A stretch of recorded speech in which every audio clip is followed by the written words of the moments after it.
We greet you all in the name of our Lord and Savior Jesus Christ. We praise God and thank you all for taking time and joining us through this time of worship. God's grace has always been sufficient for us. Amen. அவருடைய கிருபை மேலானது, அவருடைய இரக்கம் மேலானது, அவருடைய தயவு மேலானது. அந்த கிருபையை நம்ம ஏசப்பா கிட்ட கேட்போமா?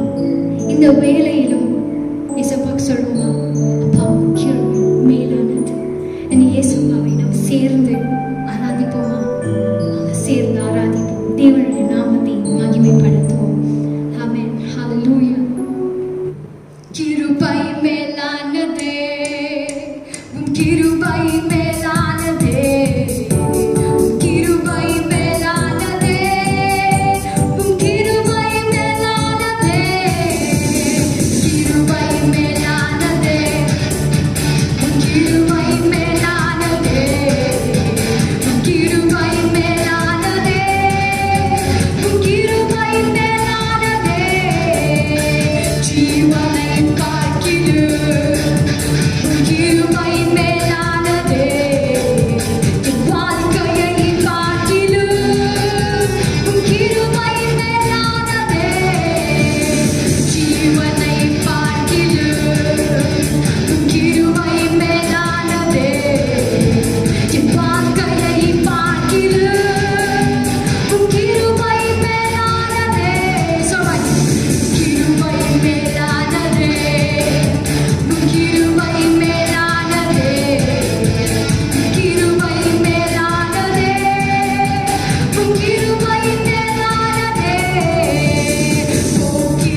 நன்றி ஏசப்பா. நீங்க எங்க மத்தியத்தில் நீங்க இருக்கிறதுக்காக உமக்கு நன்றி அப்பா.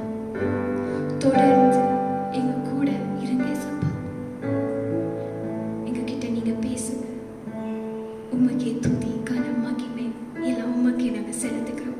இயேசு கிறிஸ்து நாமத்தினால் ஜெபிக்கிறேன் ஜீவனுள்ள நல்ல தகப்பனே. ஆமென். ஹல்லேலூயா. கர்த்தருடைய பரிசுத்த நாமம் கொண்டாவதாக. தர்மியான இந்த கிருபையான இந்த நல்ல காலை வேளைக்காக நாம் நன்றி செலுத்துகிறோம். இன்றைக்கு நாம் 3வது ஞாயிற்றுக்கிழமைக்காகவும் இந்த மாதத்தில் கர்த்தர் நம்மை 17 நாட்களாகவும் கண்மணி போல் பாதுகாத்து வழிநடத்துவத தேவனுக்கு நாம் கோடான கோடி நன்றி செலுத்துகின்றோம். தொடர்ந்து நாம் தெய்வ சமூகத்தில் நாம் காத்திருப்போம். நிச்சயமாகவே தேவன் பெரிய காரியங்களை செய்வாராக. தேவ விதத்தில் நாம் ஒரு வசனத்தை நாம் வாசிக்கலாம். இங்கே மார்க் எழுதின நிருபம் 1ஆம் அதிகாரம் 15ஆம் வசனம். Book of Mark 1st chapter verse 15. காலம் நிறைவேறிற்று, தேவனுடைய ராஜ்யம் சமீபமாயிற்று. அப்படி என்றால் இப்பொழுது எந்த ராஜ்யமாக இருக்கிறது? அதை யோசிக்கும். ஏன்னா வேதம் சொல்லுவோம், ஆண்டு சொல்ல காலம் நிறைவேற்று என்று சொன்னார். அப்போ இப்போ இருக்கிற ராஜ்யம் வந்துட்டு நாம் பார்க்கும் பொழுது, அதாவது ஆதியாகம புஸ்தகத்தில் 1ஆம் அதிகாரத்தில் 27-28 வசனம். Book of Genesis 1st chapter verse 27-28 தேவன் தம்முடைய சாயலாக மனுஷனை சிருஷ்டித்தார். அவனை தேவ சாயலாகவே சிருஷ்டித்தார். ஆணும் பெண்ணுமாக அவர்களை சிருஷ்டித்தார். பின்பு தேவன் அவர்களை நோக்கி, நீங்கள் பழுகி பெருகி பூமியை நிரப்பி அதை கீழ்ப்படுத்தி சமுத்திரத்தின் மச்சங்களையும் ஆகாயத்து பறவைகளையும் பூமியை நடமாடுகிற சகல ஜீவ ஜந்துகளையும் ஆண்டு கொள்ளுங்கள் என்று சொல்லி தேவன் அவர்களை ஆசீர்வதித்தார். அப்போ தேவனுடைய பிள்ளைகளையும் இந்த இடத்துல வாசிக்கப்படும் பொழுது இந்த உலகம் ஆதாம் கையில் கொடுக்கப்பட்டது. அதாவது இந்த உலகத்தை ஆண்டு கொள்ளுங்கள், உலகத்து சகல காரியங்களையும் ஆண்டு கொள்ளுங்கள் என்று ஆண்டவர் ஆதாம் கையில் இந்த உலகத்தையும் அவருடைய படிப்பு யாவையும் அவர் கையில் ஆதாம் கையில் கொடுத்தார். அதே சமயத்தில் ஆண்டு ஒரு கட்டளையும் கொடுத்தார் கூடவே. இப்போ இந்த 2ஆம் அதிகாரத்தில் Genesis 2nd chapter verse 16 and 17, ஆதியாகம புஸ்தகம் 2ஆம் அதிகாரம் அதில் 16-17 2 வசனங்களை நாம் வாசிக்கப்படும் பொழுது இங்கே சொல்லப்பட்ட காரியம், தேவனாகிய கர்த்தர் மனுஷனை நோக்கி, நீ தோட்டத்தில் உள்ள சகல விருட்சையின் கனியை புசிக்கவே புசிக்கலாம், ஆனால் நன்மை தீமை அறியத்தக்க விருட்சத்தின் கனியை புசிக்க வேண்டாம், அதை நீ புசிக்கும் நாளிலே சாகவே சாவாய் என்று கட்டளையிட்டார். அப்ப இந்த இடத்துல தேவன் சொன்ன காரியத்தில், ஆனாலும் நன்மை தீமை அறியத்தக்க விருட்சத்தின் கனியை புசிக்க வேண்டாம் ஆண்டு ஒரு கட்டளை கொடுத்தார். எல்லாமே நீ சாப்பிடலாம், தோட்டத்துக்கிற எல்லா மரங்களை மரத்துடைய கனிகள் பழங்களை நீ சாப்பிடலாம், ஆனால் ஆண்டவர் சொன்ன மரத்தை மாத்திரம் நம்ம சாப்பிடவே கூடாது என்று ஆண்டவர் சொன்னார். அப்போ தேவனுடைய பிள்ளைகளை இந்த இடத்துல ஆதாம் ஏவாளுக்கு இந்த கட்டளை கொடுக்கப்பட்டிருக்குது. முதலாவது உலகத்தையெல்லாம் நீ ஆண்டு கொள்ளுங்க என்று சொன்னார். சொல்லிட்டு தேவனுடைய வார்த்தைக்கு கீழ்ப்படிந்து நடக்கபடியாக ஆண்டவர்கள் பெரிய காரியங்களை சொல்ல ஒரே ஒரு மரத்தை தான் காமிச்சார். ஏன்னா ஆண்டு படைக்கப்பட்ட பெரிய ஏதும் தோட்டம், ஏன்னா 4 நதிகள் அந்த தோட்டத்தில் போது யோசனை பண்ணி பார்க்கலாம், அவ்வளோ பெரிய ஒரு தோட்டமாக இருக்கும். அப்போ இவை எல்லாம் ஆண்டு ஆதாம் கையில் கொடுக்கப்பட்டு இப்படி கட்டளை கொடுத்தா 3ஆம் அதிகாரத்தில், அதாவது ஜெனிசிஸ் 3rd chapter verse 17, 18, 19 ஆதியாகம புஸ்தகம் 3ஆம் அதிகாரத்தில் அதில் நாம் 17, 18, 19 3 வசனங்கள் இங்கே வாசிக்கலாம். பின்பு அவர் ஆதாமை நோக்கி, நீ உன் மனைவியின் வார்த்தைக்கு செவி கொடுத்து புசிக்க வேண்டாம் என்று நான் உனக்கு விலகின விருட்சத்தின் கனியை புசித்தபடினாலே பூமி உன் நிமித்தம் சபிக்கப்பட்டிருக்கும். நீ உயிரோடு இருக்கும் நாளெல்லாம் வருத்தத்தோடு அதில் பலனை புசிப்பாய். அது உனக்கு முள்ளும் குறுக்கும் முளைப்பிக்கும் வெளியின் பயிர் வகைகளை புசிப்பாய். நீ பூமியிலிருந்து எடுக்கப்பட்டபடியால் நீ பூமிக்கு திரும்ப மட்டும் உன் முகத்தின் வேர்வையால் ஆகாரம் புசிப்பாய். நீ மண்ணாய் இருக்கிறாய், மண்ணுக்கு திரும்புவாய் என்றார். இப்போ இந்த இடத்துல ஒரு காரியம் நடக்கிறது. ஆதாம் ஆண்டவர் சொன்னார், அந்த கனியை நீ புசிக்க வேண்டாம் என்று. இவர்கள் 2 பேரும் தேவனுடைய வார்த்தைக்கு இவர்கள் கீழ்ப்படியாதபடிக்கு இவர்கள் என்ன செய்தார்கள்? எந்த கனியை ஆண்டவர் புசிக்க வேண்டாம் சொன்னார் அந்த கனியை அவர்கள் புசித்தார்கள். புசித்தபடினாலே இந்த இடத்துல வேதம் இங்கே சொல்லப்பட்ட காரியங்கள், அதாவது இங்கே பூமி உன் நிமித்தம் சபிக்கப்பட்டு இருக்கும். நீ உயிரோடு இருக்கும் நாளெல்லாம் வருத்தத்தோடு அதன் பலனை புசிப்பாய்.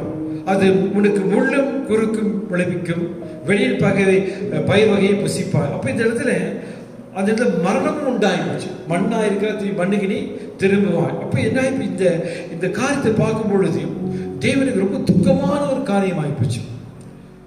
ஏன் என்று சொல்லும் பொழுது, தேவன் இவ்வளவு அழகாக உலகத்தை படித்து எல்லா காரியங்களும் செய்து மனுஷனுக்கு சகலத்தையும் ஒப்பு கொடுத்தார்.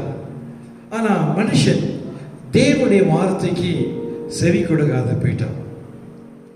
மனுஷன் கையில் இருந்த ஆளுகை, அதாவது உலகத்தை ஆண்டு கொண்டிருக்கிற அந்த வல்லமையும் அந்த ஆளுகையும் எல்லாமே என்ன பிடிச்சுக்கும், அவன் கையிலிருந்து பரிமாறப்பட்டது போயிடுச்சு.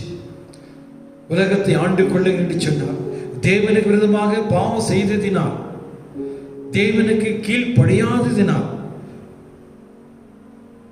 இந்த நேரத்தில் இவன் தேவனுக்கு கீழ்ப்படியாதபடிக்கு பிசாசுக்கு கீழ்ப்படித்தான். தேவன் சொன்னார் நீ சாகவே சாவாய், பிசாசு சொன்னார் நீ சாகவே சாக மாட்டாய். மனுஷன் தேவனுடைய வார்த்தையை நம்பவில்லை, மனுஷன் பிசாசின் வார்த்தையை நம்பினான். இங்கதான் ஒரு பெரிய ஒரு பிரச்சனை உண்டாச்சு. தேவன் இவ்வளோ பெரிய காரியங்களை படைத்து கண்ணைக்கு முன்பாக ஒவ்வொரு நாளும் தோற்றத்தை உலாவுகிறதும், அவர் படைக்கிற படைப்பெல்லாம் கூட அந்த ஆதாம்கிட்ட காமிக்கும் பொழுது ஆதாம் தான் எல்லாத்துக்கும் பெயர் வைத்தாப்புல. தேவனுடைய வல்லமைகளும் தேவனுடைய எல்லாத்தையும் பார்த்து சாதாரணமான பிசாசு சொன்ன ஒரே வார்த்தையில நீ சாக மாட்டாய் என்று சொல்லும் பொழுது அவனுக்கு கீழ்ப்படிந்து இந்த இடத்துல தேவனுடைய வார்த்தை கீழ்ப்படியாத போதனால தான் அந்த இடத்துல தேவன மனுஷன் பிரிந்து போகிறார்கள். அப்ப மனுஷன் தேவ வார்த்தை நம்பாததினாலும், மனுஷன் பிசாசின் வார்த்தை நம்பினாலும், இதனால் மனுஷன் கொடுக்கப்பட்டிருக்கிற இந்த ஆளுகை உலகம் முழுவதும் எல்லாத்தையும் ஆண்டு கொள்ளுகின்ற சொன்ன இந்த வார்த்தை முழுவதும் என்ன போச்சுக்கோ, பிசாசுக்கு கொடுக்கப்பட்டாச்சு. எல்லாம் பிசாசு எடுத்துதான். பயம் உண்டாச்சு. தேவன் மனுஷன் பிரிந்து போனாச்சு.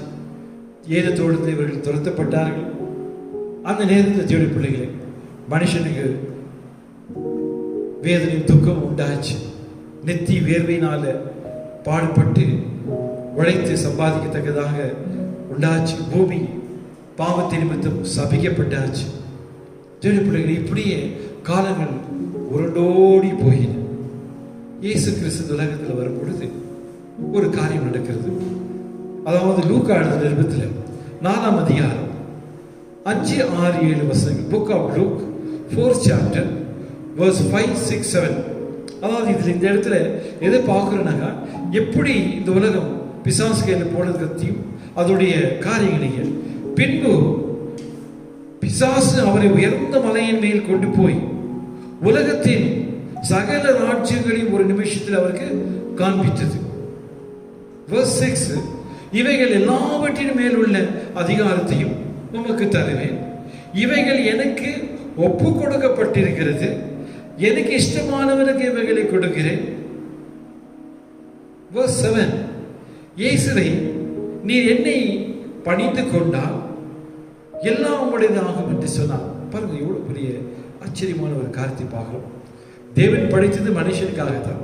உலகத்தையும் அது உள்ளகிற சகல காரியங்களையும் ஆண்டு கொடுக்கிற காரியங்கள் எல்லாம் யாரும் பிடிச்சோம். மனுஷன் தேவன் கீழ்ப்படியாதனால எல்லாம் பிசாசு கையில போயிடுச்சு. அதான் பிசாசு இவ்வளவு தைரியமா சொன்னாங்க. verse 6ல இவைகள் எல்லாவற்றின் மேலுள்ள அதிகாரத்தையும் உமக்கு தருவேன், இவைகள் எனக்கு ஒப்பு கொடுக்கப்பட்டிருக்கிறது, எனக்கு இஷ்டமானவனுக்கு இவைகளை கொடுக்கிறேன். பிள்ளைகளே,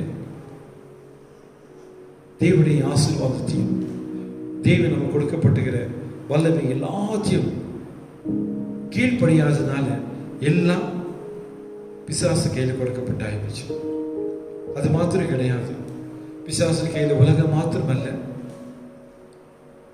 உலகத்தில் உள்ள மனுஷனையும் ஏமாற்றி வஞ்சித்து உலக ஆசைகளை காட்டி அவன் கையில், அதாவது மனுஷன் பாவத்துக்குள்ளாக்கி நரக பாதாளத்தில் அடைக்கத்தக்கதாக தேவன் இந்த பிசாசு இவ்வளவாக மனுஷனையும் உலகத்தையும் எல்லாத்தையும் இவ்வளோ நாட்களாக இவ்வளோ காலமாக ஜனங்களை நாசம் பண்ணி ஜனங்களை ஏமாற்றி உலகம் முழுவதும் பாவத்துக்குள்ளே கொண்டு வந்தான்.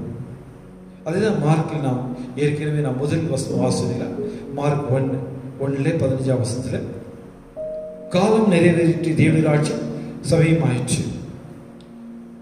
அதாவது இங்கே ஆண்டவர் சொன்ன வார்த்தை காலம் நிறைவேறிட்டு தேவனுடைய ராஜ்யம் சமீபமாயிற்று. அப்போ இது என்ன ஆயிப்போச்சு? இவ்வளவு நாட்கள் பிசாசு கையில் கொடுக்கப்பட்டிருக்கிற ராஜ்யம், பிசாசு கையில் கொடுக்கப்பட்டிருக்கிற இந்த வல்லமைகளும் இந்த உலகமும் மனுஷனா ஏமாற்றி அவன் கையில் வைத்துக் கொண்டது, இது எல்லாத்துக்கும் ஆர்டர் ஒரு முடிவு கட்டினார்.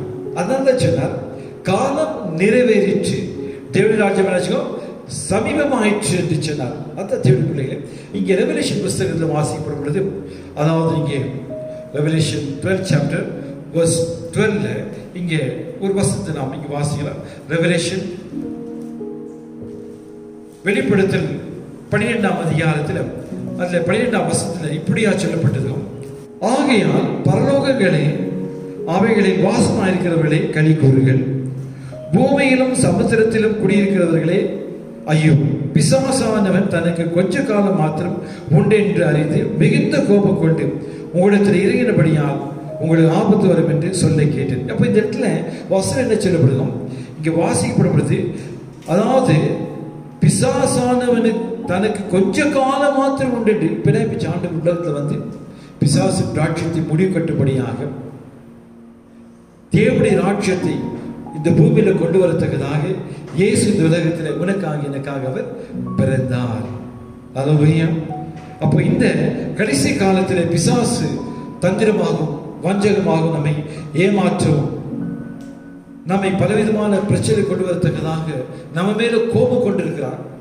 அதாவது இதுக்கு பிற்பாடு, அதாவது இந்த நாட்கள், இந்த கடைசி நாட்களில், அதாவது வெளிப்படையாக, அதாவது அந்தி கிறிஸ்துவாக மறுபடியும் வந்து உலகத்தை தன் கையில் வசப்படுத்தி கொண்டு நான் தேவன் என்று சொல்லி பலவிதமான காரியங்கள் செய்யத்தக்கதாக அவன் இடத்துல திட்ட போட்டு கொண்டிருக்கின்றான் தேவனுடைய பிள்ளைகள். அப்போ இந்த இடத்துல நாம் முக்கியமாக ஒன்று பார்க்க வேண்டிய அவசியமா இருக்கிறது. அதாவது இந்த இடத்துல ஆண்டவர் சொன்ன வசனம் இங்கே மார்க்கில் 1ஆம் அதிகாரத்தில் 15ஆம் வசனத்தில் இங்கே காலம் நிறைவேறிட்டு தேவனுடைய ராஜ்யம் சமீபமாயிற்று, மனம் திரும்பி சுவிசேஷத்தை நம்ம விசுவாசிகள் ஆரம்பிச்சார். அப்போ இந்த இடத்துல தேவன் சொன்ன வார்த்தை என்னன்னாக்கா, மனம் திரும்பி சுவிசேஷத்தை விசுவாசிகள். இப்ப நாம் இந்த நேரத்தில் நாம் யோசிக்கணும், ஆண்டவர் சமூகத்தில் நாம் ஆண்டவர் இந்த நாட்களில் என்னை தரைமட்டுமாயினை தாழ்த்துகிற ஆண்டவரப்பா, உமக்கு பிரியமான பிள்ளைகள் நடக்கத்தக்கதாக பிசாசின் பிடியிலிருந்து நான் காப்பாற்றப்பட்டு பிசாசின் தந்திரங்களிலே நான் சிக்கிக்கொள்ளாதபடிக்கு ஆண்டவரப்பா இயேசுவே உம்முடைய மகனாக வாழினை நிராசிப்பீராக என்று நாம் என்னப்படும் மனம் திரும்ப வேண்டும். பாருங்க, அந்த காலத்தில் நம்ம எப்படி இருந்தோம் சொல்லும் பொழுதும் அந்த இடத்துல ஒரு வசனம் நாம் வாசிக்கிறாங்க. Book of Ephesians 2nd chapter verse 1 to 8 வாசிக்கும் பொழுது, அதாவது எபேசியர் 2ஆம் அதிகாரத்தில் வாசிக்கப்படும் பொழுது, எபேசியர் 2ஆம் அதிகாரம் அதில் 1லிருந்து 8ஆம் வசனத்தை வாசிக்கப்படும் பொழுது நம்மை பற்றி ரொம்ப தெளிவாக சொல்லப்பட்ட காரியங்கள்.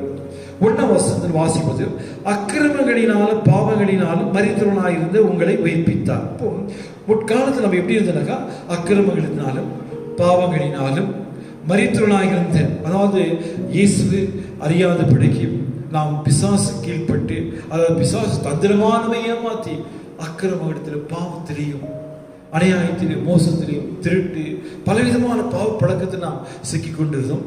அப்போ வேதம் என்ன சொல்லுங்க, அப்படி நாம் மரித்தவர்களாய், அதாவது சரித்துக்குரிய மரித்து போனவர்களும் உண்டு, பாவத்தின் நிமித்தமாக ஆத்மால மரித்து போனவர்கள் உண்டு. இயேசு கிறிஸ்து என்ன பண்ணார்களே, உங்களை உயிர்ப்பித்தார், நம்மை அவர் உயிர்ப்பித்தார். அவர் ஜீவன் நம்ம கொடுத்து நமக்காக சிலுவையில் பல பாடங்கள் பட்டு ரத்தத்தை சிந்தி நமக்கு அவர் ஜீவனை கொடுத்தார். 2வது வசனம், அவைகளை நீங்கள் முற்காலத்தில் இவ்வுலக வழக்கத்திற்கு ஏற்றபடியாகவும் கீழ்ப்படியாமையின் பிள்ளைகளிடத்தில் இப்பொழுது கிரீசைகள் ஆகாயத்து பிரபுவாகிய ஆவிக்கேற்றபடியாக நடந்து கொண்டீர்கள். அப்ப என்ன ஆயிப்போச்சோம், எப்படி தேவனுடைய வார்த்தை கீழ்ப்படியாதபடிக்கு பிசாசு கீழ்ப்படிந்து அவனுடைய வார்த்தையுடைய காரியங்கள், அவனுடைய தந்திரமான காரியங்கள், வஞ்சனைமான காரியங்களை அப்படி நாம் வாழ்ந்து வேதம் நம்ம பற்றி சொல்லுங்க.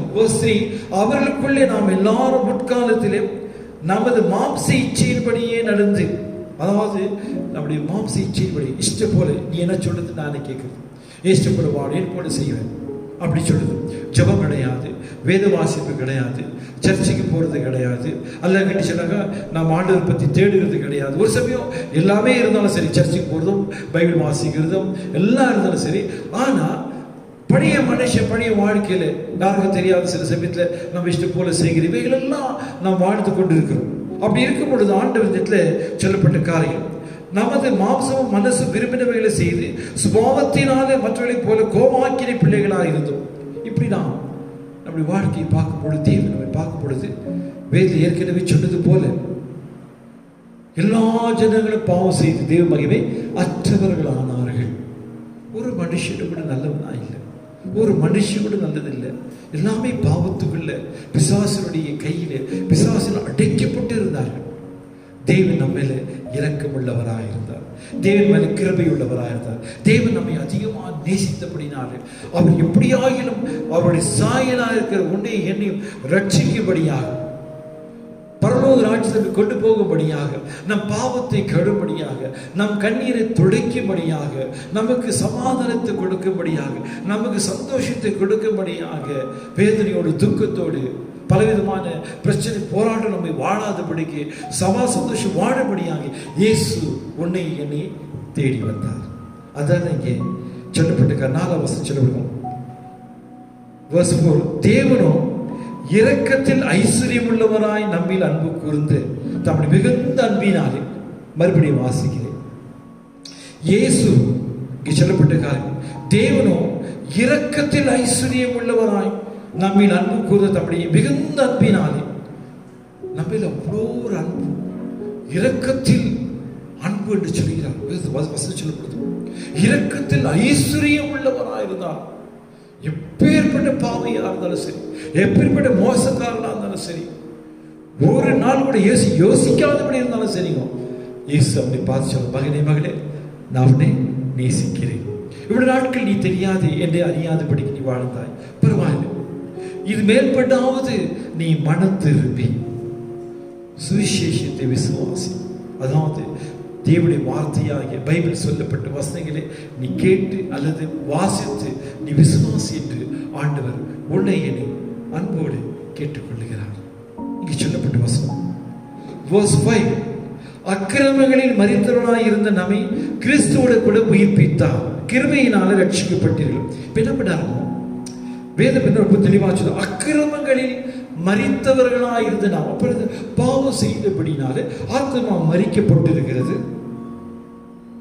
இப்படி நாம் வாழ்க்கை வாழ்ந்து கொண்டிருக்கிற நம்மை பார்த்து சொன்னார், அக்கிரமங்களினால் மரித்தவர்களாகிய உங்களை தம்முடைய, அதாவது கிறிஸ்துவுடன் கூட உன்னை என்னை கிறிஸ்துவுடன் கூட என்ன பண்ண உயிர்ப்பித்தார். எப்படின்னாக்கா இயேசு நமக்காக பல பாடுகள் பட்டு, சிலுவையில் ஆணி அடிக்கப்பட்டு, முள்முடி சுட்டப்பட்டு, நம்முடைய சாபத்தையும் பாவத்தையும் எல்லாம் அவர் மேல் எடுத்துக்கொண்டு அவருடைய ரத்தத்தினால் நம்முடைய பாவங்களை கழுவி நம்மை பரிசுத்தமாக்கி தூய்மையாக்கி கடைசியில் அவர் என்ன பண்ணாரோ, நீயும் நானும் மரிக்க வேண்டிய நேரம், மரிக்க வேண்டிய இடம், காரணம் பாவத்தின் நிமித்தமாக, அக்கிரம நிமித்தமாக, தேவனை தேடாதபடி நம்ம இஷ்டம் போல தேவனுடைய விரோதமான காரியம் செய்தபடினால அவர் உனக்காக எனக்காக மரித்தார். அப்போ அவர் மரித்ததுனால என்ன பண்ணாரோ, நம்மை உயிர்ப்பித்தார். அதாவது எதுக்கு எது உயிர்ப்பித்தார், நரகத்திலிருந்து பாதாளத்தில் போகாதபடிக்கு, செத்து போன நம்முடைய பாவத்தின் நிமித்தம் செத்து போயிருந்த ஆத்மாவை என்ன பண்ண உயிர்ப்பித்தார். இவை எல்லாம் கிருபையினால ரட்சிக்கப்பட்டீர்கள். அப்போ கிருபை ஆண்டவர் மேல பாராட்ட இந்த கிருபைக்காக ஆண்டவர் நாம் ஸ்தோத்திரிக்கிறோம். verse 6, கிறிஸ்து இயேசுவுக்குள் அவர் நம்மிடத்தில் வைத்த தயவினாலே தம்முடைய கிருபையின் மகா மேன்மையான ஐஸ்வரியத்தை வருங்காலம் விளங்க செய்திருக்கிறார். அதாவது கிறிஸ்து இயேசுவுக்குள் அவர் நம்மிடத்தில் வைத்த தயவு, இயேசு கிறிஸ்துவால் நம்ம தயவு வைத்தார். தேவன் எப்படியாக நம்மை காப்பாற்றும்படியாக நம்மை நேசித்த அவர் அன்புக்காக நாம் ஆண்டவரை சோதிக்கிறோம். நம்முடைய கிருபையின் மகா மேன்மையான வேதம் சொல்லப்படுகிறோம் ஐஸ்வரியத்தை வருங்காலங்களில் என்ன ஐஸ்வர்யம்! வருங்காலத்தில் பரலோக ராஜ்யத்தை சுதந்திரித்துக் கொள்ளும்படியாக, உன்னதமான ராஜ்யத்தை சுதந்திரித்துக் கொள்ளும்படியாக, அந்த அந்த பாக்கியத்தை சாக்கியத்தை கொடுக்கும்படியாக தான் நம் மேலே அவர் அன்புள்ளவராக இருந்தார். தெளிவுலையில் இந்த உலகத்தில் கொஞ்ச நாள் தான் வாழ்க்கை ஒன்று தான். 60, 70, 80 சொல்ல முடியாது. எந்த நேரத்தில் மரணம் வரும் தெரியாது. மறித்த பிறகு நம்முடைய சாப்டர் க்ளோஸ் ஆகிடும். நம்முடைய வாழ்க்கை முடிஞ்சு போச்சு. கணவன், மனைவி, பிள்ளைகளோட உறவு, இந்த உலகத்தோட உறவு எல்லாம் போயிடுச்சு. அது பிற்பாடு ஒரு கேள்விக்குறியா உண்டாகும். மோட்சமா நரகமா, ஹெவன் ஆர் ஹெல், இப்படி ஒரு கேள்விக்குறியாகும். இப்போ இதுக்கு இல்லாதபடிக்கு நமக்கு தைரியத்தை கொடுக்கும்படியாக நீ மோட்சத்துக்கு போவாய், நீ ஹெவனுக்கு போவ, நீ பரலோக ராஜ்யத்துக்கு போவதற்கு ஆண்டவர் நமக்கு ஒரு நிச்சயத்தை கொடுக்கத்தக்கதாக நம்மை அவர் நேசித்தார். இப்போ முக்கியமான காரியம் வாசிப்பது 7. இயேசு கிறிஸ்துவில் நம்மை அவரோடு கூட எழுப்பி உன்னதங்களில் அவரோடு உட்காரம் செய்தார். பாருங்க, இவ்வளவு அருமையான வசனம்.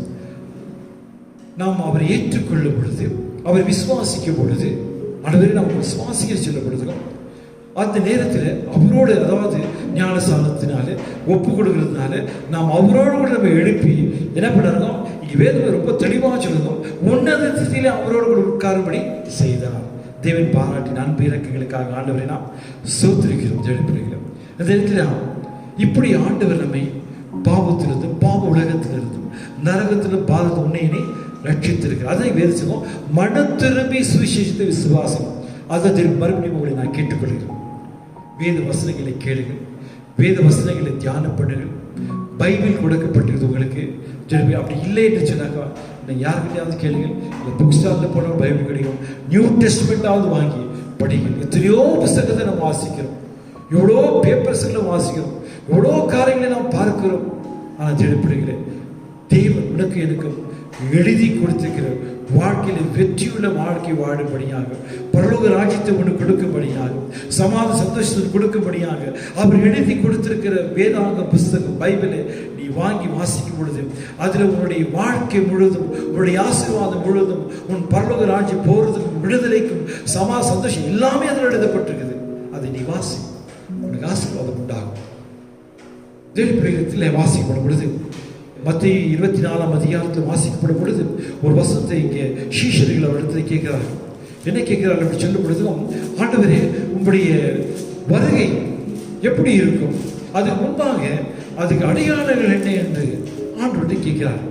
மேத்யூ 24 சாப்டர் அதில் verse 7 வாசிக்கப்படும் பொழுது 6-7 வாசிக்கலாம். மத்திய 24ஆம் அதிகாரம் 6-7 யுத்தங்களின் செய்திகளையும் கேள்விப்படுகிறீர்கள், கலங்காதபடிக்கு எச்சரிக்கையாரு. இவைகள் எல்லாம் சம்பிக்க வேண்டியது, ஆனாலும் முடிவு உடனே வராது. ஜனத்துக்கு விரோதமாய் ஜனமும், ராஜ்யத்துக்கு விரோதமாய் ராஜ்யமும் எழும்பும், பஞ்சங்களும் கொள்ளை நோய்களும் பூமி அதிர்ச்சிகளும் பல இடங்களில் உண்டாகும். verse 8. இவைகள் எல்லாம் வேதனைகளுக்கு ஆரம்பம். நல்ல கவனிங்க வசனத்தை. ஏற்கனவே சொல்லுற யுத்தங்கள் பல இடத்தில் நடந்து கொண்டிருக்குது. நிறைய யுத்தங்கள் பார்த்தோம். பிள்ளைகளே, அது ஒரு காரியம். இரண்டாவது காரியம், ஜனத்துக்கு விரோதமாக ஜனம். இன்னைக்கு ஜனங்கள் பாஷைகள், நிறைய பாஷையா சண்டைகள். அது ஒரு ஜனங்கள், ஊர் என்னுடைய பார்டர், உன்னுடைய பார்டர் சொல்லி அப்படி ஒரு காரியம் விரோதமான. பஞ்சங்களும் கொள்ளை நோய்களும் பூமி அதிர்ச்சி பல இடங்களில் உண்டாகும். பூமி அதிர்ச்சிகள் நிறைய ஆயிப்போச்சு. ஏராளமான எர்த்குயிக் நடந்து கொண்டு தான் இருக்குதுங்க. நம்ம பார்த்தோம். கொள்ளை நோயை நம்ம பார்த்தோம், பஞ்சமும் நம்ம பார்த்துருக்கிறோம். இவைகள் 3 நான் பார்த்துருக்கேன் இல்லை சொல்லு. ஆனா இப்போ வந்திருக்கிற கொள்ளை நோய் தான் நம்ம பார்க்கல. உங்களுக்கு தெரியும், பயங்கரமான கொள்ளை நோய். இந்த கொள்ளை நோய் உலகம் முழுவதும் ஜனங்கள், ஏராளமான ஜனங்கள் எல்லாருமே இதில் பாதிக்கப்பட்டார். எல்லாருக்கும் பயம் உண்டாகி எல்லாரும் வேதனைப்பட ஆரம்பிச்சாங்க. கீழே 8ஆம் வசனம். இவைகள் எல்லாம் வேதனைகளுக்கு ஆரம்பம். இன்னைக்கு யோசிக்கிறோம், பிள்ளைகள் எப்போ ஸ்கூலுக்கு அனுப்புறது? ஜூன் மாதம் வரப்போகுது, நெக்ஸ்ட் மந்த். ஆனால் பேப்பர் நியூஸ் என்ன வருதுவோ, செப்டம்பர் என்றார். காலேஜ் செப்டம்பர் என்றார். அது எப்படி ஒரு சமயம் ஆன்லைனில் பண்ணலாம், அப்படி ஒரு பிளான். வேலையை போகிறது கூட சரி 100% கிடையாது, 33% தான் போகணுன்றாங்க. வெளியே போகிறது டிஸ்டன்ஸ் டிஸ்டன்ஸ் மெயின்டைன் பண்ணுன்றார். கை கொடுக்க முடியாது, செகண்ட் பண்ண முடியாது. கை கொடுத்தா அது ஒரு பயம், அந்த வைரஸ் ஒட்டிக்குது. பேசவும் முடியாது, வாயில போட்டுக்கணும், துணியை போட்டுக்கணும், அது இது போட்டுக்க வேண்டியதான். இப்படி பல காரியங்கள் நாம் பார்க்கணும். இவைகள்லாம் பார்க்கும்போது வசனம் என்ன சொல்லுதோ, இவைகள்லாம் வேதனைக்கு ஆரம்பம் என்று சொல்லப்படுகிறது. நாம் ஆடு சம்பந்தம் அதிகமாக ஜெபிக்க வேண்டும். ஆடி வருகை சமீபமாக இருக்குது. இடர் பக்கத்தில் வாசிக்கப்படும் பொழுது, அதாவது அந்தி கிறிஸ்துடைய ஆளுகையும் சமீபமாகி போச்சு. அவனுடைய ஆளுகை எப்போ வரான்னு தெரியாது. அதாவது வேதம் சொல்லப்படுது, இப்போ அவன் வர்றதுக்கு எல்லா விதமான காரணம் நடந்து கொண்டு பல இடத்துல வேத சொல்ல பிரகாரம் கையில் வந்துட்டு மார்க், இங்கே ஒரு மார்க், நெத்தியில் ஒரு மார்க் போடுறாங்க சொன்னாங்க. இப்படி நான் பார்க்கும்போது தேடு பிள்ளைகளே, இந்த இடத்துல இந்த கடைசி நாட்களில் நாம் ஜாக்கிரதையாக இருக்க வேண்டும். ஒரு வசனம் நாம் வாசிக்கலாம். 2 தெசலோனிக்கர் 2nd chapter verse 1 to 7. 2 தெசலோனிக்கர் புத்தகம் 2ஆம் அதிகாரம் அது 1லிருந்து 7 வசனங்கள்லாம் இங்கே வாசிக்கலாம். verse 1. அன்றியும் சகோதரரே, நம்முடைய கர்த்தராகிய இயேசு கிறிஸ்துவின் வருகையும் நாம் அவரிடத்தில் சேர்க்கப்படுகிறதை குறித்து நாங்கள் உங்களை வேண்டிக் கொள்வது என்னவென்றால், ஒரு ஆவியினாலாவது வார்த்தையினாலாவது எங்களிடத்தில் இருந்து வந்ததாய் தோன்றுகிற ஒரு நிருபத்தினாலாவது கிறிஸ்துவனுடைய நாள் சமீபமாக இருக்கிறதாக சொல்லப்பட்டால் உடனே சஞ்சலப்படாமல் கலங்காமல் இருங்கள். verse 3. எவ்விதத்தினாலும் ஒருவனும் உங்களை மோசம் போகாதபடிக்கு எச்சரிக்கையார்கள். ஏனெனில் விசுவாச துரோக புத்தி நேரிட்டு கேட்டின் மகனாகிய பாவ மனுஷன் வெளிப்பட்டாலோடையே அந்த நாள் வராது. அவன் எதிர்த்து நிற்கிறவராயும் தேவன் எனப்படுவது எதுவோ ஆராதிக்கப்படுவது எதுவோ அவை எல்லாவற்றின் மேலாக தன்னை உயர்த்துகிறவனாயும் தேவனுடைய ஆலயத்தில் தேவன் போல உட்கார்ந்து தன்னைத்தான் தேவன் என்று காண்பிக்கிறவனாயும் இருப்பான். நான் உங்களிடத்தில் இருந்த போது இவைகளை சொன்னேன், உங்களுக்கு ஞாபகம் இல்லையா? verse 6. அவன் தன் காலத்தில் வெளிப்படும்படிக்கு இப்பொழுது அவனை தடை செய்கிறது இன்னதென்று அறிந்திருக்கிறீர்களே. அக்கிரமத்தின் ரகசியம் இப்பொழுது கிரியை செய்கிறது. ஆனாலும் தடை செய்கிறவன் அடியிலிருந்து நீக்கப்படும் பண்ணி அது வெளிப்படாது. தேடி பிள்ளைகளுக்கு சொல்லப்பட்ட காரியம், அதாவது என்ன சொல்லப்படுதோ, அவன் எதிர்த்து நிற்கிறவனாயும் தேவன் எனப்படுவது எதுவோ ஆராதிக்கப்படுவது எதுவோ அவை எல்லாவற்றையும் மேலாக தன்னை உயர்த்துகிறவனாயும் தேவனுடைய ஆலயத்தில் தேவன் போல உட்கார்ந்து தன்னைத்தான் தேவன் என்று காண்பிக்கிறவனாயும் இருப்பான். அப்போ தேவ பிள்ளைகளே, இதில் வாசிக்கப்பட்ட வசதிக்கு சொல்லப்பட்ட காரியங்களே, அதாவது இந்த பிசாசுடைய கிரியைகள் தேவனுக்கு விரோதமாக எழுப்புகிறதாகும், தேவனுடைய வார்த்தைக்கு விரோதமாக தேவன் போல உட்காரத்தக்கதாக அவனை ஆராதிக்கும்படியாக பயங்கரமான ஒரு காரியத்தை பிசாசு, அதாவது அந்தி கிறிஸ்து வரும் பொழுது இவை எல்லாம் நடைபெறும். தேடப்படுகிறது. அப்ப இப்படி நடைபெறுகிறதா இருக்கும் பொழுது இந்த காலத்தில் நாம் என்ன செய்ய வேண்டும் அப்படி சொல்லும்போது அவருடைய வருகை சமீபமாக இருக்கு. பிசாசுடைய வருகை, அதாவது அந்தி கிறிஸ்துடைய வருகை சமீபமாக இருக்கிறபடினாலே இப்போ நாம் என்ன செய்ய வேண்டும்? அதாவது இங்கே சொல்லப்பட்ட காரியங்களும் அவன் வரும் பொழுது 3 வருஷம் எல்லா ஜனத்துக்கும் சமாதானத்தை பண்ணுவான். 3 வருஷம் பிற்பாடு அவன் என்ன செய்வான்னு சொல்லப்படுதோ, தேவனுடைய ஆலயத்துக்கிட்ட போய் தேவன் அந்த இஸ்ரவேல் கட்டப்போகிற அந்த ஆலயத்தில் போய் பலியை நிறுத்த வச்சு அந்த இடத்துல சொல்லுவான், நான் தான் தேவன், இனிமேல் நீ என்னப்படக்கூடாதுனோ, தேவனை ஆராதிக்க கூடாது, உலகத்தை யாரையும் ஆராதிக்க கூடாது, என்னத்தான் நீ ஆராதிக்கிறன்னு சொல்லி அங்கே போய் உட்காருவான். அதுக்கு பிற்பாடு பயங்கரமான உபத்திரம் நடக்கும், கேட்க முடியாத ஒரு உபத்திரம் நடக்கும். அப்பேற்பட்டது உபத்திர நாட்களிலே அந்த அந்தி கிறிஸ்துடைய காரியங்கள் பார்க்கும் பொழுது எல்லார் கையிலையும் 666 போட வேண்டும், இல்லை நெத்தியில போட வேண்டும். அப்போ அந்த போடா கட்டி அவங்க வாங்கவும் முடியாது, விற்க முடியாது, உலகத்தை வாழ முடியாது. அப்படி இயேசுவை மறுதளிக்கத்தான் வேண்டும். அப்படி நாம் வாழும் பொழுது பயங்கரமான பிரச்சனைகளும் பயங்கரமான உபத்திரங்களும் நடக்க போகுது. கொலை செய்வார்கள், சித்திரவதை பண்ணுவார்கள், கொடுமைப்படுத்துவார்கள்.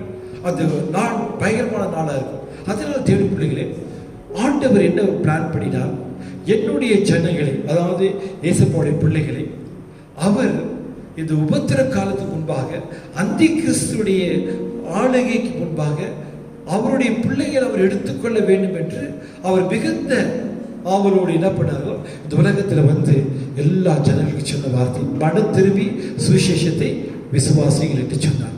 அப்போ யாரெல்லாம் சுவிசேஷத்தை விசுவாசிக்கிறார்களோ, யாரெல்லாம் இயேசுவை ஏற்றுக்கொள்கிறார்களோ, யாரெல்லாம் ஆண்டுடைய மகனாக மகளாக மாறுகிறார்களோ, அவர்களை ஆண்டு சபையில் சேர்த்து கொண்டு இன்னைக்கு இருக்கிற உலகத்தில் எல்லா ஆவிக்குரிய சபைகளையும் ஆண்டு ஆசீர்வதித்து வேதம் சொல்லப்பட்ட காரியங்கள், அதாவது அன்றைக்கு ஆண்டருடைய நாட்களில் நேரத்தில் அதாவது 120 பேர் மேல் வீட்டில் என்ன பண்ணியிருந்தார்கள், அவர் ஜெபம் பண்ணி கொண்டிருந்தார். அந்த நாட்களில் அதாவது அப்போஸ்தலர் எழுதின நிருபத்தில் 2ஆம் அதிகாரம் அதில் 1லிருந்து 4ஆம் வசனம் வாசிக்கும் பொழுது, book of Acts 2nd chapter verse 1 to 4 அங்கு வாசிக்கப்படும் பொழுது பரிசுத்த ஆவியானவர் வானத்திலிருந்து அக்கினி போல இறங்கி பலத்த காற்றினாலே 120 பேரை எனப்படார் எல்லாம் வல்லமையா இறங்கினார். இறங்கும் பொழுது எல்லாரும் பலவிதமான பாஷைகளை பேசினார்கள், ஆவியானவர் நிரப்பப்பட்டார்கள். ஜனங்கள் பக்கத்தில் ஜனங்கள் ஊர்கள் ஜனம் ஆச்சரியப்பட்டார்கள். அன்றைக்கு இறங்கின பரிசுத்த ஆவியானவர் இன்று வரைக்கும் பரலோகத்துக்கு போகவில்லை, கான்டாக்ட் இருக்குது. ஆனால் பூமியிலே இருந்து சபையை அவர் ஆயத்தப்படுத்தினார், சபையை கண்காணியாக இருந்தார், சபையை நடத்தி கொண்டு வந்தார். அதான் வேதம் சொல்லுவோம் ரெவலேஷன் புஸ்தகத்தில், அதாவது ஆவியான சபையில் சொல்லுகிறது காதுள்ளவன் கேட்க கடவுள். அப்போ சபைக்கு சீனியர் பாஸ்டர் யாருனாக்க பரிசுத்த ஆவியானவர் தான். அவர் தான் வேதத்தை முழுதும் எழுதினார். அவர் தான் ஒவ்வொருத்தருக்கும் வசனங்களை கொடுக்கிறதும் ஜனங்களை வழியெடுத்துக்கிறதும் அவர் தான் பண்ணி கொடுக்கிறார். வேதம் அதுதான் சொல்றார், நான் போவேன் நலமா இருக்கு, நான் போய் வேறொரு தேட்டுவாரை நான் அனுப்புகிறேன், அவர் என்றைக்கு உங்களோடு கூட இருப்பார் என்று வேதம் சொல்லப்பட்டுகிறார். அவர் வரும் பொழுது நீதியை குறித்தும் நியாயத்தை குறித்து பாவத்தை குறித்து கண்டித்து உணர்த்துவார். இப்படி பரிசுத்த ஆவியானவர் சபையை என்ன பண்ண ஆயத்தப்படுத்தி சபையை ப்ரிப்பேர் பண்ணி கொண்டிருக்கிறார். அப்ப இன்றைக்கு எல்லா தேவ பிள்ளைகளே இப்படி ஆவியான சபையை நடித்துக் கொண்டிருக்கிறார். இயேசு கிறிஸ்துவை வெளிப்படுத்திக் கொண்டு, இயேசுவை மகிமைப்படுத்திக் கொண்டு கிறிஸ்துவின் சபையாக ஆவிக்குரிய சபைகள் எல்லாத்தையும் ஆயத்தம் பண்ணி கொண்டிருக்கிறார். அப்ப இந்த சபை தான் எடுத்துக்கொள்ளப்படுகிறது. அதுக்கு பேர் தான் ராப்சர் சொல்வார். அப்போ தேவ பிள்ளைகளே இங்கே வசனம் வாசித்தீங்களா? அதான் ஞாபகம் வச்சுக்கல. அதாவது இங்கே 2 தெசலோனிக்கர் 2ஆம் அதிகாரத்தில் வாசிக்கப்படுவது, இங்கே 7வது வசனத்தை வாசிக்கிறீங்க. அதான் நீங்கள் மார்க் பண்ணிக்கோங்க. 7 அக்கிரமத்தின் ரகசியம் இப்பொழுது கிரி செய்கிறது, ஆனாலும் தடை செய்கிறவன் நடுவிலிருந்து நீங்கப்படும் அது வெளிப்படாது. அப்போ இந்த அந்தி கிறிஸ்து வெளிப்படணும், வெளிப்படையா உலகத்துக்கு காண்பிக்க வேணும். வெளிப்படையா இவன் தான் அந்தி கிறிஸ்து அப்படி வரணும்னாக்கா சென்டரில் அவனுக்கு ஒரு தடை நிற்கிறது. அதான் ரொம்ப இம்பார்ட்டன்ட் பாயிண்ட். என்ன தடை அப்படின்னாக்கா, வேதத்தில் ஏற்கனவே நாம் போன எபிசோடில் பார்க்கும் பொழுது அது என்ன சொல்லப்பட்டிருக்கிறோம், இதோ ஒரு ரகசியத்தை உங்களுக்கு சொல்லுகிறேன், நாம் எல்லாரும் என்ன பண்ண நித்திரை அடைவதில்லை, எக்காலம் அதாவது கடைசி எக்காலம் துணிக்கும் பொழுது நாம் எல்லாரும் ஒரு இமை பொழுதிலே ஒரு நிமிஷத்திலே நாம் எல்லாம் மறுரூபமாக்கப்படுவோம் சொல்லும் போது அதாவது என்ன அர்த்தம் அப்படி சொல்லி சபை எடுத்துக்கொள்ளப்படுகிறது. அல்லேலூயா.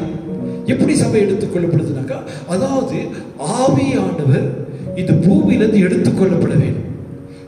ஆவியானவர் மேலே போயிட்டாருனாக்கா அப்பதான் அந்தி கிறிஸ்து வர வேண்டும். இப்ப ஆவியானவர் பூமியில் இருக்கிறபடினாலே, சபையை ஆயத்தப்படுத்திக் கொண்டிருக்கிறபடினாலே, சபையை பாதுகாத்து கொண்டிருக்கிறபடினாலே, அதான் சபையில் விசுவாசிகள், சபையில விசுவாசியத்தான சொல்லுங்கள், நீ உங்களை எண்ணி அவர் பாதுகாத்து வழி எடுத்துக் கொண்டிருக்கிறபடினாலே தான் இந்த ஆவியான இருக்கிறதுனால அந்தி கிறிஸ்து இந்த பூமியில வர்றதுக்கு, வெளிப்படையா வர்றதுக்கு அவனுக்கு தடையா இருக்கு.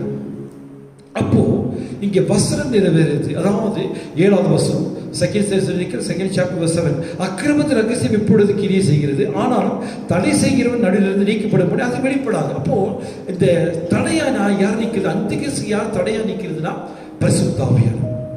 பரிசுத்த ஆவியான் எடுத்துக்கொள்ளப்படும் பொழுது பிள்ளைகளே அப்பொழுதுதான் அந்தி கிறிஸ்து உள்ள வர வேண்டும். அப்ப பரிசுத்த ஆவியான் எடுத்துக்கொள்கிறார் என்றது அர்த்தம் என்னன்னாக்கா, பிள்ளைகளே சபை எடுத்துக்கொள்ளப்படும். ஒரு வசனம் உங்களுக்கு நான் மறுபடியும் சொல்ல விரும்புகிறேன்.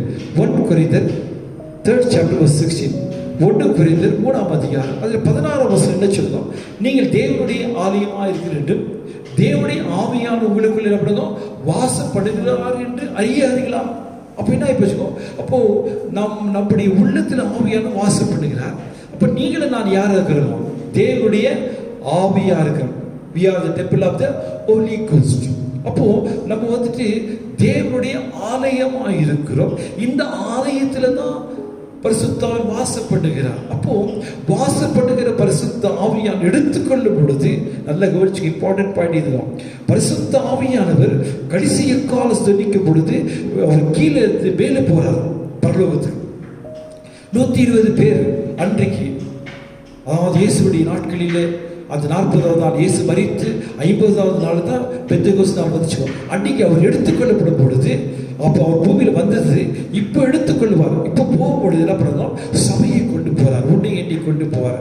எனக்கு நம்ம தேவனுடைய ஆலயமா இருக்கிறபடினாலே இந்த ஆலயம், இந்த சபை ஆவியான மேலே போகும் பொழுது யாரெல்லாம் ஆண்டவர் உண்மையை உத்துமா நடந்தார்கள் வேத சொன்னபடியில ஆண்டு ஏற்கனவே சொன்ன காலம் நிறைவேறிட்டு தேவனுடைய ராஜ்யம் சமீபமாயிற்று. மனம் திரும்பி சுவிசேஷத்தை விசுவாசி, யாரெல்லாம் மனம் திரும்பி பாவத்தை விட்டு, பாவ பழக்க வழக்கங்களை விட்டு, எதெல்லாம் ஆண்டவர் பிடிக்காதுன்னு ஏற்கனவே உங்களுக்கு தெரியும், மனசாட்சியில் தெரியும், அவைகள்லாம் விட்டுட்டு மனம் திரும்பி சுவிசேஷத்தை விசுவாசி, அதாவது இயேசுவை விசுவாசித்து, இயேசு எனக்காக வந்தார், என் பாவங்களுக்காக ரத்தத்தை சிந்தினார், அவருடைய ரத்தத்தில் என் பாவங்கள் கழுவப்பட்டது, இனி நான் பாவை அல்ல, அவருடைய மகள் என்று சொல்லி அவர் ஏற்றுக்கொள்ளும் பொழுது அவர்களை தான் சபை, அவர்கள் தான் தேவனுடைய பிள்ளைகளாக இருக்கும். அவர்கள் மனம் திரும்பும் பொழுது இயேசுவானவர் பரிசுத்த ஆவியானவர் அந்த நேரத்தில் சபை எடுத்துக்கொள்ளும் பொழுது எல்லாரும் ஜனங்களும் எல்லாரும் என்ன பண்ணுவாங்க? மேலே போவார்கள். மத்திய வானத்தில் ஆகாயத்தில் எல்லாம் எடுத்துக்கொள்ளப்படுவார்கள். எடுத்துக்கொள்ளப்படும் பொழுது ஃபிரிக்ஷன் ஆஃப் டைம், கண்ணு மூடி கண்ணை திறக்கிறதுக்குள்ள இவைகள் சம்பவிக்கும். உலகம் முழுவதும் இருக்கிற எல்லா சபைகளிலும் யாரெல்லாம் பரிசுத்த ஆவி நிரப்பப்பட்டிருக்கிறார்களோ, யாரெல்லாம் ஆவியினால் நிறைந்தப்பட்டிருக்கிறார்களோ, யாரெல்லாம் சுவிசேஷ விசுவாசத்திருக்கிறார்களோ, யாரெல்லாம் ரட்சிக்கப்பட்டிருக்கிறார்கள், இவங்க எல்லாரையும் ஆண்டவர் ஒரு இமை பொழுது வருவார். ஆனால் அதே சமயத்தில் அதே மாதம் இன்னொரு வார்த்தை சொல்லுவோம், ஒருவர் எடுத்துக்கொள்ளப்படுவார், ஒருத்தர் கைவிடப்படுவார். ஒரே வீட்டில் ஒரே பெட்டில் 2 பேர் படுத்திருப்பார்கள், ஒருத்தர் எடுத்துக்கொள்ளப்படுவார், ஒருத்தர் கைவிடப்படுவார். சாயங்கால நேரத்தில், அதாவது அந்த இடத்துல அரித்து கொண்டிருப்பார் 2 பேர் ஸ்திரீகள், அந்த ஒருத்தர் எடுத்துக்கொள்ளப்படுவார், ஒருத்தர் கைவிடப்படுவார்கள். 2 பேர் வயலில் வேலை செய்து கொண்டிருப்பார், ஒருத்தர் எடுத்துக்கொள்ளப்படுவார், ஒருத்தர் கைவிடப்படுவார். இதோட அர்த்தம் என்னன்னா, யார் இயேசு விசுவாசிக்கவில்லை, யார் இயேசுவை நம்பல, வேதத்தை யார் நம்பல, பைபிளை படிக்கல, எனக்கெல்லாம் தெரியும், அதெல்லாம் இல்லை, அப்படி எல்லாம் உலகம் இல்லை, யார் இதெல்லாம் படிச்சுட்டு உட்கார்றாங்க, யாருக்கு இதெல்லாம் விடு, பரவாயில்ல விடு, இயேசு எல்லாம் அதெல்லாம் அவர் நல்லவர், அவர் அவ்வளோ படிச்சிருவாரு, அதெல்லாம் ஒன்றும் இல்லை, அப்படியெல்லாம் இல்லை அப்படி சொல்லிட்டு நம்ம ஒரு ஏழுதானம் ஆகும்.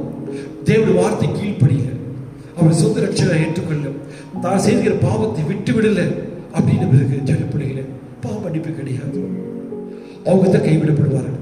பகிரத் மரியாதை ஆண்டவர் சொன்னார், எல்லாரும் அவரை பார்த்து அவரை மகளை சுற்றி கொண்டார், இவன் கையை பிடித்துக் கொண்டார், பாவம் செய்தபடினால. அதனால மோசையை நியாயப்பிரமாணத்தை கல்லடிச்சு இவங்களை சாகடிக்க வேண்டியதான் எழுதப்பட்டது. நீ என்ன சொல்ற ஆண்டவரை கேட்டார். ஆண்டவர் சொன்ன ஒரே வார்த்தை, உங்களில் முதலாவது பாவம் இல்லாதவன் அவள் மேல கல்ல அடியும். எல்லாரும் மனசில் குத்துண்டவர்களாக, எல்லா பாவிகளா இருந்தபடினால கல்லுகளை கீழே போட்டு அவங்க போயிட்டாங்க. அந்த ஸ்திரீ மாத்திரம் இருந்துச்சு. அப்ப இயேசு கேட்கிற அந்த ஸ்திரீ பார்த்து, மகளே உன்னை யாரும் நியாயத்திருக்கலையா? ஆண்டவரே யாரும் இல்லை, நானே உன்னை நியாயத்திருக்க மாட்டேன், ஆனால் ஒரு காரணம் நீ செய், இனி என்ன பண்ணாது, நீ பாவம் செய்ய அதே அழைச்சவர். அது பெரிய விபச்சாரத்தில் இருந்துச்சு, குடிரமா பாவத்தை இருந்துச்சுக்கும்.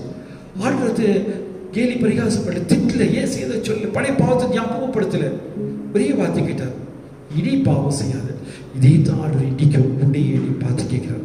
கடந்த நாட்டில் நீ என்ன செய்திருந்தாலும் சரி, எப்பேற்பட்ட பாவியா இருந்தாலும், பாவியார் மனுஷியா அதை பற்றி கவலை இல்லை. இன்னைக்கு ஆடு உன்னோடு பேசுகிறான், இனி நீ பாவம் செய்யாது, இனி நீ பாவம் செய்யாது. ஆடு சொல்ல நான் செய்ய மாட்டேன், உண்மையில பின்பற்றுகிறேன், வேத வசனத்தை மன திரும்பி சுவிசேஷத்தை நான் விசுவாசிக்கிறேன்னு சொல்லி அவர் நாம் ஏற்றுக்கொள்ளும் பொழுது ஜெடுப்படுகிறேன், நிச்சயமாக ஆண்டவர் அவரை ஏற்றுக்கொள்வார். அவருடைய வருகை நேரத்தில் அந்த கடைசியை காலம் துணிக்கும் பொழுது, பரிசுத்த ஆவியில் எடுத்துக்கொள்ளும் பொழுது, அவர்களோடு நீர் சேர்ந்து எடுத்துக்கொள்ளப்படுகிறது, மேல ஆகாயத்தில் நாம் எடுத்துக்கொள்ளப்படும் பொழுது, அப்பொழுதுதான் வேதம் சொல்லுகிற பிரகாரம் அந்தி கிறிஸ்து உள்ள வந்து அவருடைய ஆளுகை 7 வருஷம் உலகத்தில் நடக்கப் போகுது. அந்த நெருப்பிலே இன்றைக்கும் ஆண்டவர் நம்ம எல்லாரும் ப்ரிப்பேர் பண்ணி கொண்டிருக்கிறார். நீங்களே ப்ரிப்பேர் ஆகும், வீட்டில் இருக்கிறவங்களை ப்ரிப்பேர் பண்ணுங்க, ஜாப் பண்ணுங்கள், தேவன் மகிமையான காரியங்களை செய்வார். ಬಲವಾದ ಗುರಾಣಿಯು ದುರ್ಗವಾಗಿರುವಾಗ ನಾನು ಎದರುವುದಿಲ್ಲ, ನಾನು ಕದಲುವುದಿಲ್ಲ, ನಾನು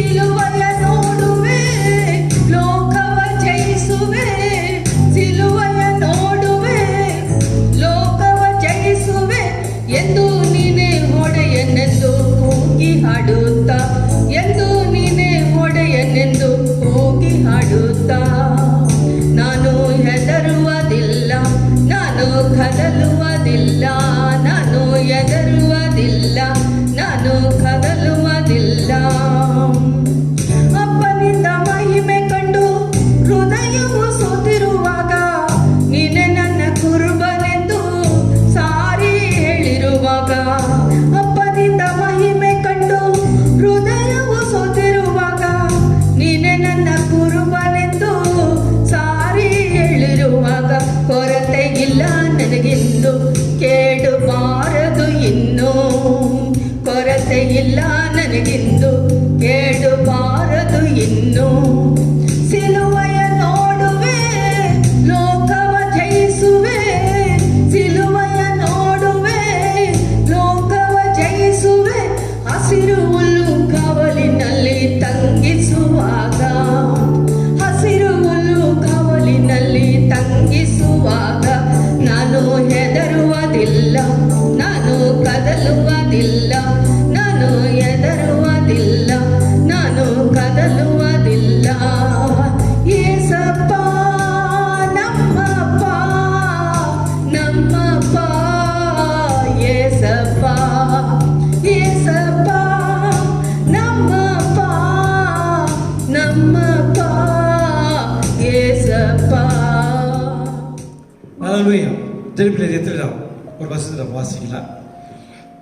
அதாவது தேவனுடைய வார்த்தையை சொல்லும் பொழுது தேவனுடைய ஆசீர்வாதத்தை கூறும் பொழுது நீங்கள் ஆமீன் சொல்லும் பொழுது உங்கள் மேலே உங்கள் பிள்ளைகள் மேலே அப்படியே செய்கிற வேலை பிசினஸ் மேலே உண்டாவதாக கர்த்தருடைய ஆசீர்வாதத்துடையக்காக கெடுவர். ஆமீன். கர்த்தர் தம்முடைய முகத்தை உன்பில் பிரகாசிப்படி உன்பில் கிருபையாக கெடுவர். கர்த்தர் தம்முடைய முகத்தை உன்பில் பிரசன்னமாக்கும் சமாதானம் கிடைப்பதே ஆமீன். என் ஆத்மாவே கர்த்தரை சோத்திரி, என் முழுவே அவளை பிரசனாமத்தை சோத்திரி, என் ஆத்மாவே கர்த்தரை சோத்திரி. கர்த்தர் செய்த சகல உபாரங்களை மறவாது. ஆமீன். நம்முடைய கர்த்தராகிய இயேசு கிருபையும் பிதாவின் அன்பும் பரிசுத்தாவியார் அனைவருக்கும் அன்பும் சமாளிக்கிறோம். நாம் யாரோடு கர்த்தர் வருகைப்பட்டிருப்பதாக. ஆமீன். ஹல்லேலூயா. ஹல்லேலூயா. Praise the Lord.